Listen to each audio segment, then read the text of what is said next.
الهالات. كتير بيسألوني الهالات يا دكتور نعالجها ازاي؟ قبل ما نعالجها نعرف أسبابها. الأسباب 3. أول حاجة ضعف الأوعية الدموية اللي في المكان ده، إنها منطقة حساسة جدا، أو السهر والإرهاق، أو الحساسية وجيوب الأنفية. ودي علاجها إن أنا أقلل الأسباب، أنام كويس وأعالج الحساسية، زائد حاجة تزود البلاد فلو أو الدورة الدموية في المكان، زي الحاجات اللي فيها كافيين زي الأوردينري كافيين، أو اللي فيها فيتامين كي زي الميديتوبيك كي 1.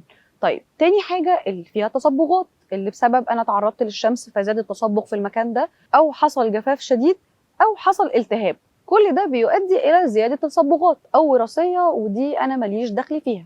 وهنا هستخدم الإيزيس فارما أو اللاروش بوزيه، بيكونوا حلوين جدا، فيهم مواد هايلة للتفتيح وللترطيب، وكمان ممكن تساعدني في الأوعية أو تقوية الأوعية الدموية في المكان.